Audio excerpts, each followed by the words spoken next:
ले भिखारी खाना खा लियो। धन्यवाद दीदी। ये तो जानी पहचानी सी आवाज लग रही है।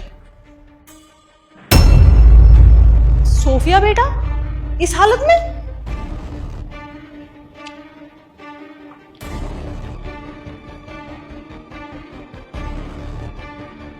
बेटा बहुत तेज भूख लगी थी। हाँ दीदी, कल से कुछ खाया नहीं है। पर तुमने कल से कुछ क्यों नहीं खाया? मतलब तुम्हारा घर नहीं है क्या? और इतनी ठंड में तुम यहाँ पे लेटी हो इस हालत में? दीदी ठंड तो लगती है, बस क्या करूँ, मजबूरी है।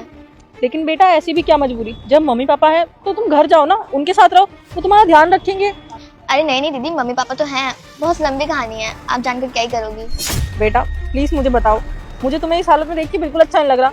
अभी तुम्हारी उम्र ही क्या है, कितनी छोटी सी जान हो तुम, और ऐसे रोड पे। दीदी आप इतना पूछ रही है तो बता ही देती हूँ। मेरे ना पापा भी थे और मम्मी भी थी, हम लोग बहुत खुश रहते थे। फिर मेरे पापा की डेथ हो गई। फिर ना मेरी मम्मी ने दूसरी शादी करी, और जो मेरे नए पापा थे ना, उन्हें मैं बिल्कुल अच्छी नहीं लगती थी, वो बहुत गंदे थे। मेरी मम्मी ना किसी काम से बाहर गई हुई थी, तो उन्होंने ना दूसरी लड़की को घर पे बुला लिया। तब मैंने बोला, लेट्स हैव सम कॉफी। पापा ये कौन है? ये गर्लफ्रेंड है मेरी। गर्लफ्रेंड? आप मम्मा को धोखा दे रहे हो? मैं तुम्हारी मम्मी से कभी प्यार करता ही नहीं था, समझ में आई? उसके साथ तो मैं सिर्फ पैसे के लिए जुड़ा हूँ। प्यार तो मैं इससे करता हूँ। मैं मम्मा को सब सच बता दूंगी, फिर मम्मा ना आपको घर से बाहर निकाल देंगी। क्या बोला तूने? तेरी मम्मा इनको घर से बाहर निकालेगी, तुझे तो घर से मैं बाहर निकालूंगी। इधर आ। रुको, छोड़ो मेरा हाथ, छोड़ो छोड़ो। चल बाहर निकल घर से।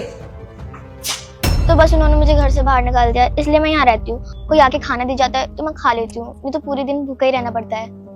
तो बेटा आपने अपनी मम्मी को सब कुछ बताने का ट्राई नहीं करा, कॉल करने का या फिर कुछ भी ऐसा?